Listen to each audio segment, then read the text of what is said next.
17장 1절로부터 13절 말씀입니다. 구약 391페이지 사사기 17장 1절로부터 13절 말씀입니다. 다 찾으셨으면 한 절씩 읽으시겠습니다.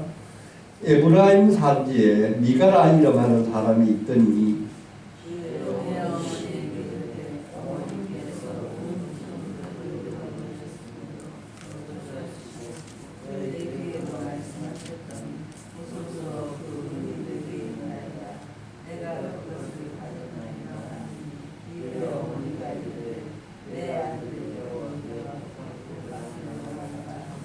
미가가 은 1,100을 그의 어머니에게 도로 주매 그의 어머니가 이르되 내가 네 아들을 위하여 한 신상을 새기며 한 신상을 부어 만들기 위해 내 손에서 이 은을 여호와께 거룩히 드리노라. 그러므로 내가 이제 이 은을 내게 도로 주리라. 미가가 그 은을 그의 어머니에게 도로 주었으므로 어머니가 그 은 이들을 가져다 은장저에게 주고 한 신상을 새기고 한 신상을 부어 만들었더니 그 신상은 미가에게 그 사람 미가에게 신당이 있으므로 그가 에봇과 드라빔을 만들고 한 아들을 세워 그의 제사장으로 삼았더라. 그때에는 이스라엘에 왕이 없었으므로 사람마다 자기 소견에 옳은 대로 행하였다. 유다 가족에 속한 유다 베들레헴에 한 청년이 있었으니 그는 레위인으로서 거기서 거류하였더라. 그 사람이 거주할 곳을 찾고자 하여 그 성은 유다 베들레헴을 떠나가다가 에브라임 산지로 가서 미가의 집에 이르되 미가가 그에게 묻되 너는 어디서부터 오느냐 하니 그가 이르되 나는 유다 베들레헴의 레위인으로서 거류할 곳을 찾으러 가노라 하는지라. 미가가 그에게 이르되 내가 나와 함께 거주하노니 나를 위하여 아버지와 제사장을 해라.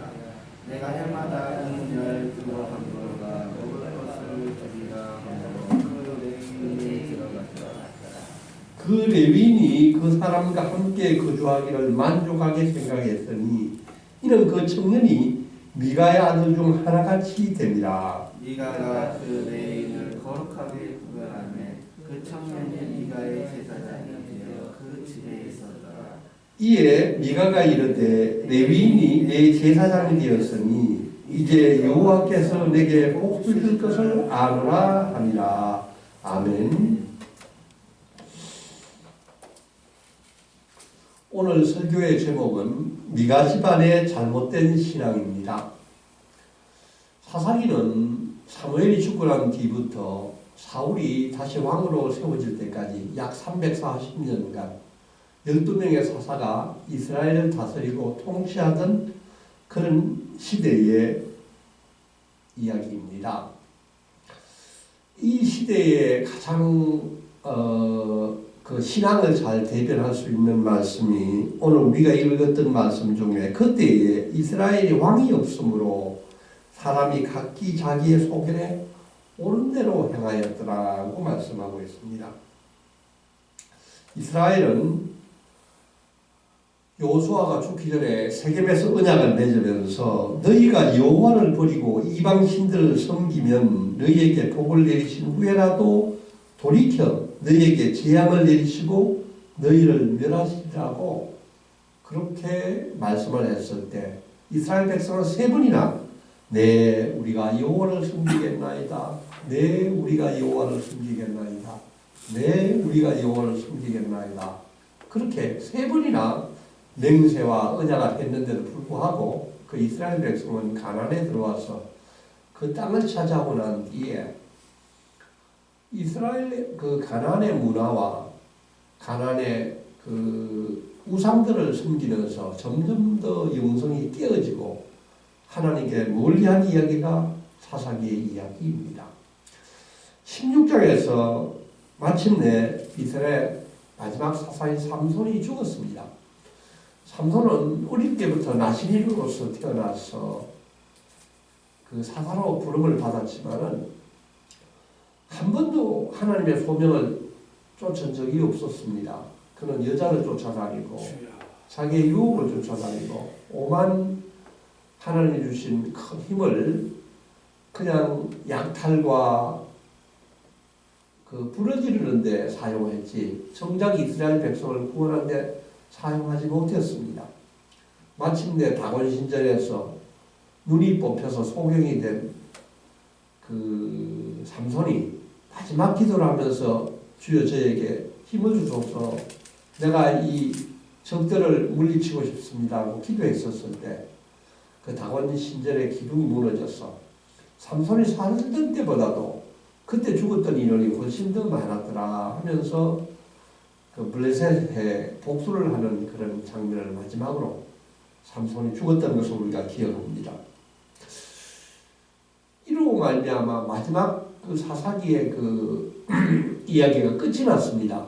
그런데 오늘도 17장부터 새로운 이야기가 21장까지 5장에 걸쳐서 진행하고 있습니다. 그 이야기가 무엇입니까? 이것은 사사기의 부록과 같습니다. 부록을 찾아보니까 끝에 붙이는 기록이라고 하고 있습니다. 본론은 다 끝이 났습니다. 본문은 이제 다 끝이 나고 전체 이야기가 다 끝이 났는데 오늘부터 시작되는 5장의 이야기는 뭐냐 하면은 그 당시 사람마다 제 마음대로 행하던 사사시대 이스라엘 백성들이 구체적으로 어떻게 살았는지 하는 그런 에피소드를 2가지를 대표적으로 이야기를 하고 있습니다.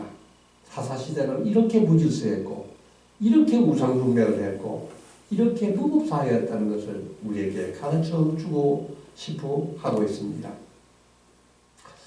사사기 그런 생각을 하면서 우리가 사사기 17장 1절 2절 말씀을 보면은 에브라임 산지에 미가라 하는 사람이 있었다고 합니다. 에브라임 지파가 누구입니까? 요셉의 사자로서 특히 요셉이 장남보다도 더 큰 축복을 받은 지파입니다. 그런데 이 에브라임 산지에 미가라는 이름이 하는 사람이 있었는데 그 사람이 산지에 살고 있었다고 합니다. 이 미가라는 이름을 찾아보니까 이 뜻이 여호와 같은 이가 누구냐라는 이런 뜻이 있다고 합니다. 참으로 신앙적인 이름입니다. 그런데 이 미가가 여호와 같은 이가 누구냐 하는 이런 그 신앙의 고백을 가진 아름다운 이름을 가진 이 미가가 그 성경에서 나오는 거 보면은 그 이름값을 제대로 못하는 사람인 것을 우리가 발견합니다. 2절을 보면은 미가가 어머니에게서 은돈 1100세겔을 훔쳤다고 합니다. 아들이 어머니의 돈을 훔친 것입니다. 이 1100세겔은 굉장히 큰 돈입니다. 그 유대인 성인 남자들이 해마다 성전세를 냈는데 반세겔을 냈다고 했었을 때 이 1세겔은 8데나리온, 노동자의 8일 일당에 해당되는 금액으로 제가 요새 돈으로 한번 생각해 보니까 수십억이 되는 돈이더라고요. 이 집안이 굉장히 부자 집안이었던 것을 우리가 알 수가 있습니다. 미가의 어머니는 돈을 도난당하고 난 후에 이 누가 훔쳐갔는지를 모르는 상태에서 저주를 했다고 합니다. 그런데 이 저주의 그 소리를 듣는 아들 미가가 어머니의 저주 소리가 겁이 나서 자기가 돈을 훔쳤다고 고백을 했습니다. 이런 사실로 보면 미가가 착한 사람도 아니고 또 그렇게 악한 사람도 아닌 것 같습니다. 만약 그가 참 훌륭한 신앙이었다면 돈을 훔치지 않았을 것입니다. 여호와의 율법에 도둑질하지 말라는 그 계명을 지켰었을 것입니다. 그런데 또 그렇게 철저하게 악하지도 않습니다. 어머니의 그 저주소를 듣고 바로 돈을 또 돌려준 거 보면은 그렇게 또 악한 사람도 아닌 것 같습니다. 그런데 이 돈을 돌려주는 모습도 자기가 그 잘못한 것을 회개하고 돌려준 것이 아니라 저주가 자기에게 임할 것 같아서 두려워서 돌려준 것 같습니다. 근데 이제 돈을 훔치면 율법에 따르면은 훔친 돈을 그냥 돌려주는 것이 아니라 20%를 가산해가지고 위약금을 더 올려서 가산해서 훔친 사람에게 배상을 해야 되고 또 성전에 가서 축제제를 드려야 됩니다. 근데 그런 이야기가 전혀 나오지 않습니다. 또 그 다음에 미가의 어머니는 아들을 꾸짖지도 않습니다. 너 왜 돈을 훔쳐가느냐 하는 이야기도 없고, 아들이 자기가 한 저주가 아들에게 임할까봐 걱정을 했다는 것입니다. 그래서 곧바로 어머니는 그 훔친 아들을 위해서 여호와의 이름으로 축복을 해주는 모습이 나옵니다. 2절에 보면, 끝에 보면 내가 이르되 내 아들이 여호와께 복받기를 원하노라 하니라 고 되어 있습니다. 이 모습은 자기가 아들인 줄 모르고 한 그 저주가 혹시 아들에게 임할까 싶어서 여호와의 이름으로 축복을 하는 이 모습이 나옵니다. 저는 이 모습에서 우리의 모습을 또 한번 바라보기를 원합니다. 오늘날 부모들이 자식들을 대하는 태도 중에서 잘못된 태도가 두 가지가 있습니다. 첫 번째는 자식들에게 폭력을 휘두르거나 아주 못된 언어로 상처를 주는 부모가 있습니다. 이 상처는 아이가 자라서 어른이 될 때까지 굉장히 큰 상처를 남아서 많은 어려움과 부작용을 겪는 것을 보게 됩니다. 두 번째는 이 미가의 어머니처럼 자식이 잘못을 했는데도 부모가 나무라지 않고 꾸짖지 않는 부모를 말합니다. 이 미가가 이런 잘못을 했으면 부모로서 따끔하게 혼을 내고 다시는 그런 짓을 하지 말아야 한다는 교육도 하지 못한 채 그냥 남는 두 번째 유형의 부모도 역시 아이들을 바르게 성장하지 못하는 부모인 것을 우리가 보게 됩니다. 또 한 모습에 보면은 미가는 돌려받은 돈을 여호와께 바로 돌려주겠다고 맹세를 하고 있습니다. 우리가 3절 4절 한번 읽어보겠습니다. 시작. 미가가 은 1,100을 그의 어머니에게 도로 주매 그의 어머니가 이르되 내가 네 아들을 위하여 한 신상을 새기며 한 신상을 부어 만들기 위해 내 손에서 이 은을 여호와께 거룩히 드리노라. 그러므로 내가 이제 이 은을 내게 도로 주리라. 미가가 그 은을 그의 어머니에게 도로 주었으므로 어머니가 그 은 200을 가져다 은장색에게 주어 한 신상을 새기고 한 신상을 부어 만들더니 그 신상이 미가의 집에 있더라. 아멘. 어머니가 내가 이 돈을 돌려받았으니 이 돈을 몽땅 하나님께 드리겠다고 맹세를 했었습니다. 그런데 그 뒤에 모습을 보면 또 그 어머니의 모습이 참으로 여러 가지 다른 모습을 우리가 발견합니다. 이 돈을 하나님의 집에 다 돌려드리지 않고 그 중에 200세겔을 아들에게 주었다고 합니다. 그러니까 1100세겔이었는데 200세겔만 아들에게 주고 900세겔을 다시 자신이 가졌다는 것입니다. 미가의 어머니는 오늘 이 모습에서 구약에 그 사도행전 5장에 나오는 아나니와 삽비라 같은 인물입니다. 그 자기가 하나님께 맹세를 했었지만은 그 중에 일부는 하나님께 내놓고 일부는 자기가 착복하는 도둑질하는 결코 신뢰할 수 없는 미가의 어머니의 모습을 우리가 발견하게 됩니다. 또 이것보다 더 큰 문제가 무엇입니까? 이 200세겔을 은장색에 주어 신상을 만들라고 하는 것입니다. 하나님께 감사의 제물을 바치지 않고 오히려 우상을 만들려고 하는 것입니다. 이것은 율법에서 그렇게 하나님께서 싫어하시는 하나님의 우상을 만들지 말라고 하는 이 율법을 십계명을 어기는 엄청난 죄를 저지르는 모습을 볼 수 있습니다. 도대체 에브라임의 이 믿음의 자녀들이 어떻게 이렇게 망령된 짓을 저지를 수 있다는 것입니까? 오늘 미가의 집안의 사람들의 모습을 보면은 그들은 여호와 하나님을 믿은 것이 아니라 여호와 하나님도 믿고 가나안의 많은 신들을 숭배했던 다신주의자들의 모습을 우리가 보게 됩니다. 여호와 하나님은 유일한 하나님이 아니고 여러 신들 중에 하나에 불과했다는 것을 우리가 보게 됩니다. 저는 오늘 미가의 이 집안을 보면서 오늘날 우리들의 모습도 한번 되돌아보기를 원합니다. 오늘날 많은 교인들 가운데서도 점을 보는 사람들이 있고 사주 궁합을 보는 사람도 있고 이사하는데 좋은 날짜를 보러 다니는 사람도 있고 이런 사람들의 많이 있다는 것을 우리가 듣고 보고 있습니다. 미가는 또 사절을 보면은 그 은으로 우상을 만들어 자기 집에 두었다고 합니다. 미가는 개인 신당을 가지고 있었으며 그 신당에는 에봇과 드라빔도 있다고 합니다. 또 미가는 자기 아들 중에 하나를 제사장으로 삼아 그 신당을 관리하게 했다고 합니다. 참으로 놀라운 일입니다. 어떻게 자기 집에다가 신당을 차리고 거기다가 또 신상을 갖다 놓고 에봇과 드라빔도 갖다 놨다고 합니다. 에봇은 제사장이 입는 옷입니다. 근데 이게 제사장에 입는 옷보다는 이 미가에 있어서는 우상이 된 것입니다. 또 드라빔도 이 점칠 때 어떻게 좋을지 할 때 사용했던 그 도구였었습니다. 그리고 어떻게 자기 아들을 제사장으로 삼을 수 있다는 것입니다. 에브라임 사람들은 제사장이 될 수가 없습니다.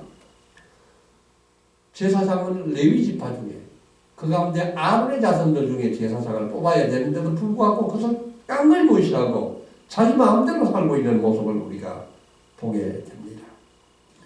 5절 6절도 우리가 한 번 더 읽어보기를 원합니다. 시작. 그 사람 미가에게 신당이 있으므로 그가 에봇과 드라빔을 만들고 하나를 세워 그의 제사장으로 삼았더라. 그때는 이스라엘에 왕이 없었으므로 사람마다 자기 소견에 옳은 대로 행하였다. 6절 말씀이 이 사사기 350년 전체를 흐르는 가장 대표적인 하나님의 말씀입니다. 그때는 이스라엘에 왕이 없었으므로 사람마다 자기 소견에 옳은 대로 행하였더라. 여기에 이야기한 이스라엘 왕은 다윗과 솔로몬이나 사울과 같은 왕이 아닙니다.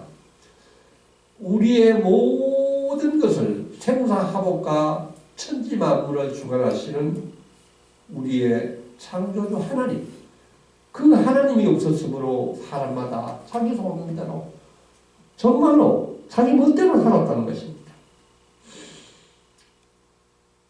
오늘날 이 시대도 신적인 왕이신 여호와를 섬기고 자기 좋은 대로 살아가고 있는 모습들이 얼마나 많이 있습니까? 지금 우리 시대가 바로 사사기 시대입니다. 오늘 교인들도 일요일만 교인인 우리 성도들이 참으로 많습니다. 평일날은 꼭 세상에서 가난한 사람들과 똑같은 모습으로 살아가면서 주일날만 교회에 와서 문의만 그리스도인 교인들이 얼마나 많습니까? 우리가 계속 이 미가의 집안처럼 소견에 오른 대로 살아간다면 우리도 멀지 않아 미가의 가문과 같이 타락하게 될 것입니다. 그때 베들레헴에서 이주해온 레위 청년이 있었다고 합니다. 사사기 우리가 7절에서 9절 말씀도 한번 읽어보겠습니다. 시작. 유다 가족에 속한 유다 베들레헴에 한 청년이 있었으니 그는 레위인으로서 거기서 거류하였더라. 그 사람이 거주할 곳을 찾고자 하여 그 성읍 유다 베들레헴을 떠나가다가 에브라임 산지로 가서 미가의 집에 이르매 미가가 그에게 묻되 너는 어디서부터 오느냐 하니 그가 이르되 나는 유다 베들레헴의 레위인으로서 거류할 곳을 찾으러 가노라 하는지라. 아멘. 7절과 9절 말씀을 보면 또다시 기막힌 현장을 우리에게 소개하고 있습니다. 베들레헴에 거주하던 레위 청년이 에브라임 산지까지 갔다는 것입니다. 왜 베들레헴에 있는 레위 청년이 그 먼 에브라임 산지까지 가는 것입니까? 레위는 제사장으로서 하나님의 백성을 섬기는 사람입니다. 그는 성전에서 하나님을 섬겨야 되는 사람인데 불구하고 고향인 베들레헴을 떠나서 거주할 곳을 찾아서 방황을 하고 있는 모습입니다. 왜 그렇습니까? 이 당시 백성들이 레위인을 잘 섬기지 않았었습니다. 먹을 것이 부족하고 살 것이 힘들어진 레위가 먹을 것과 자기를 안전하게 보호해 줄 것을 찾아서 산지에 있는 미가의 집까지 온 것입니다. 그가 미가를 마침내 만나게 되었습니다. 그때 미가가 뭐라고 이야기하냐면은 자기 집에 신당이 있으니 우리 집에 신당이 와서 제사장의 역할을 좀 해달라고 부탁을 하는 것입니다. 그리고 미가는 그에게 10절을 보면은 1년에 은 10세겔과 어복 한 벌과 숙식을 대가로 제공하겠다고 하고 있습니다. 여기도 참으로 망각한 일을 우리가 보게 됩니다. 어떻게 미가가 감히 레위인을 제사장 직분으로 인정할 수 있다는 것입니까? 제사장직은 오로지 제사장들만 제사장을 세울 수 있는 데도 불구하고 제사장도 아닌 미가가 레위인을 무슨 권한으로 이 레위 청년을 제사장으로 세울 수 있다는 것입니까? 정말로 하나님의 율법을 깡그리 잊어버리고 하나님의 율법을 다 무시하고 사는 이스라엘 백성들의 아주 형편없는 모습을 우리가 보고 있습니다. 그런데 문제는 레위인도 마찬가지입니다. 레위인도 돈에 팔려서 이제는 한 개인의 집에 소속된 제사장이 되고 마는 것입니다. 그가 섬겨야 될 것은 성전에서 여호와를 이스라엘 백성을 위하여서 예배를 인도하고 하나님께 제사를 드려야 함에도 불구하고 이제는 자기의 먹을 것을 찾아서 한 개인 집에 우상들을 섬기는 신당에서 제사장이 되었다는 것입니다. 레위 사람들이 이렇게 영적인 지도자들이 타락하고 있는 모습을 보고 있습니다. 그는 돈에 신앙을 팔고 있는 사람입니다. 레위인과 미가는 거래 조건에 맞춰서 서로가 거래를 하는 사람입니다. 미가 집안의 신앙 수준이나 레위 사람의 신앙 수준이나 별 차이가 없는 형편무지의 그 상황인 것을 우리가 봅니다. 그들의 믿음은 상상할 수 없을 정도로 타락하고 부패되고 일그러졌습니다. 우리가 13절 말씀을 읽어보면 미가와 그의 어머니의 생각을 엿볼 수가 있습니다. 13절 말씀 한번 읽어보겠습니다. 시작. 이에 미가가 이르되 레위인이 내 제사장이 되었으니 이제 여호와께서 내게 복 주실 것을 아노라 하니라. 아멘. 미가의 어머니도 참 놀라운 믿음입니다. 이제 자기 집에 신당도 있고 신상도 있고 이제 레위인을 내가 제사장으로 삼았으니 하나님 나에게 엄청난 복을 줄 것이라고 기대를 하고 있습니다. 미가의 어머니와 미가의 유일한 신앙의 목적이 무엇입니까? 하나님부터 복을 받겠다는 것입니다. 미가는 지금 하나님을 자기 마음대로 조종하고 자기 집안에 신당도 만들어 놓고 신상도 만들어 놓고 거기에 그냥 제사장까지 세워놓았으니 하나님을 이제 자기가 마음대로 조종하겠다는 것입니다. 하나님을 내 기준에 맞추려는 것입니다. 레위 청년은 무엇입니까? 이제 미가 집안에 복을 주는 하나의 부적에 불과한 것입니다. 오늘날 우리 주위에도 이 미가와 같이 신앙생활을 하는 사람들이 정말로 많이 있습니다. 미가의 잘못된 믿음을 따르는 사람이 참으로 많습니다. 이 땅에 많은 교회와 성도들도 기복신앙에 빠져 있습니다. 하나님이 나에게 복 주시는이라는 신앙에서부터 우리는 하나님께 영광 돌려드리는 신앙으로 나가야 합니다. 여호와 하나님은 결코 내가 조정하고 내 마음대로 내가 눌러서 하나님께 복을 만들려는 그런 분이 아니십니다. 그분은 우리의 온 몸과 마음을 바쳐서 찬양과 경배와 찬송을 드려야 할 그분이십니다. 여호와 하나님은 죄인인 우리를 위하여 자기의 독생자 아들을 우리에게 내어주셨습니다. 죄인을 지금도 우리를 용서하시고 우리를 의인이라고 불러주셨습니다. 하나님 지금 이 시간도 성령을 우리에게 보내주셔서 내적인 변화를 일으켜서 우리로 하여금 하나님의 축복을 받게 누리기를 원하시는 분이십니다. 미가 시대는 참으로 이스라엘의 왕이 없는 시대였습니다. 신앙에는 두 종류의 신앙이 있다고 생각합니다. 첫 번째는 하나님으로부터 비롯되는 신앙입니다. 또 하나의 신앙은 나로부터 비롯되는 신앙입니다. 내 손에 붙잡혀 있는 하나님이 아니라 내가 하나님의 손에 붙잡혀 있습니다. 나의 행복을 위한 신앙, 나만이 돈 벌고 편하게 인생을 살려고 누리고 싶은 신앙은 참 믿음이 아닙니다. 내 소유의 삶을 내려놓고 죽기까지 여호와를 섬기겠다고, 죽기까지 충성하겠다고, 내가 무엇을 위하여 하나님께 영광을 돌릴 수 있겠느냐고 묻는 신앙이 우리의 참 신앙입니다. 우리는 오늘 다시 한번 미가의 집안과 돌아보면서 우리의 탐욕을 내려놓기를 원합니다.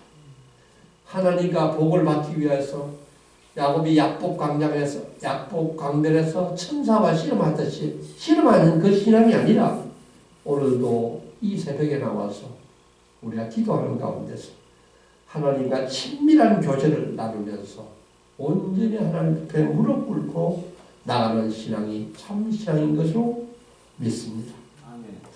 하나님을 온전히 신뢰하고 오늘도 하나님의 말씀을 사모하면서 기도하는 가운데서 거룩함으로 나갈 수 있기를 원합니다. 늘 하나님 안에 거하면서 오늘도 삶에서 하나님이 기뻐하신 아름다운 열매를 맺을 수 있는 우리 모든 성도님들이 되실 수 있기를 기도합니다. 아멘. 아멘. 하나님 아버지, 죄인인 우리를 구원해 주셔서 참으로 감사합니다.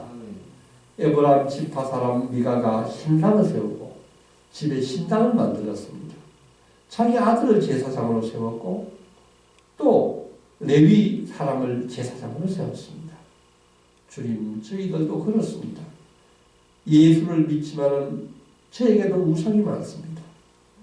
점을 보기도 하고 돈 우상, 인기 우상, 자식 우상도 섬기고 있습니다. 사람마다 자기 속에 옳은 대로 향하여 행하고 있습니다. 주님, 용서하여 주시옵소서. 주님, 저희들도 신앙이 미가와 같습니다. 하나님의 복을 받는 데만 혈안이 되어 있습니다. 나의 행복을 위한 기도, 돈 많이 벌고 편하게 살려는 기도만 열심히 합니다. 주님, 용서해 주시옵소서. 주님, 이제 우리의 약한 믿음 성숙되게 하여 주시옵소서. 구하는 믿음에서 죽기까지 여호와를 섬기는 신앙으로 나가게 하여 주시옵소서. 우리의 탐욕을 채우기 위한 기도를 내려놓게 하여 주시옵소서. 여호와께 영광 돌리는 신앙이 되게 하여 주시옵소서. 하나님 앞에 온전히 무릎 꿇는 신앙으로 나가게 하여 주시옵소서. 이 모든 말씀 예수 이름 받들어 간절히 기도하옵나이다. 아멘. 하늘에 계신 우리 아버지 이름이 거룩하게 하시며 아버지의 나라가 오게 하시며 아버지의 뜻이 하늘에서 같이 이 땅에서도 이루어지게 하소서. 오늘 우리에게 일용할 양식을 주시고 우리가 우리에게 잘못한 사람을 용서하여 준 것 같이 우리 죄를 용서하여 주시고 우리를 시험에 빠지지 않게 하시고 악에서 구하소서. 나라와 권능과 영광이 영원히 아버지의 것입니다. 아멘.